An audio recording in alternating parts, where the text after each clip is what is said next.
Hi, today நான் என்ன பண்ண போகிறேன்னா சிமேஜி மஷ்ரூம் சீஸ் பாக்ஸ் பேட்டிஸ். மேலே வந்து ரொம்ப கிறிஸ்பியாகவும் உள்ளே வந்து சீஸியாகவும் இருக்கும். சாப்பிட்றதுக்கு நல்லாயிருக்கும். ஈவினிங் ஸ்நாக்ஸாக கூட நம்ம செஞ்சு சாப்பிட்லாம். ரொம்பவே நல்லாயிருக்கும். இதுக்கு கொரியன் சிமேஜி மஷ்ரூம் வந்து எனக்கு கிடச்சிருந்து. அது தனித்தனியாக எடுத்து ரொம்பவே கழுவி அதை நான் குட்டி குட்டியாக வெட்டி வச்சுருக்கேன். கொரியன் ரேமன் நூடுல்ஸ்லாம் இது வந்து சேர்ப்பாங்க. ரொம்பவே நல்லாயிருக்கும். கூடவே நான் வந்து பன்னீர் அதையும் குட்டி குட்டியாக வெட்டி வச்சுருக்கேன்.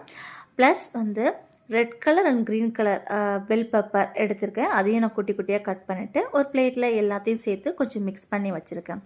இப்போது ஒரு பேன் நல்லா ஹீட் பண்ணிவிட்டு பட்டர் போட்டு இந்த வெஜிடபிள்ஸ் எல்லாம் லைட்டாக சாட்டை பண்ணிவிட்டு ginger garlic paste, chilli flakes, oregano, கொஞ்சம் சோயா சாஸ், ஒரு மைல்டு ஃப்ளேவர் கிடைக்கிறதுக்காக இது மிக்ஸ் பண்ணி வச்சுருக்கேன். இது வந்து தனியாக எடுத்து வச்சுக்கலாம். இப்போது ஸ்ப்ரிங் ரோலுக்கான ஒரு ஷீட் இருக்கும். அதை நான் வந்து இந்த மாதிரி ஷேப்பை கட் பண்ணி வச்சுட்டு அதுக்கு மேலே மொசாரில்லா சீஸ் போட்டு இந்த ஸ்டஃபிங் போட்டிருக்கேன். ஸ்டஃபிங்கில் வந்து நான் வந்து செடார் சீஸையும் கொஞ்சம் ஆட் பண்ணியிருக்கேன். ஏன்னா அது வந்து கொஞ்சம் ஒரு சீஸி ஃப்ளேவர் கிடைக்கிறதுக்காக ஒரு ஸ்டிக்கு இல்லைன்னா பாப் ஸ்டிக் இது வந்து இதில் இன்சர்ட் பண்ணி இந்த மாதிரி விராப் பண்ணணும்.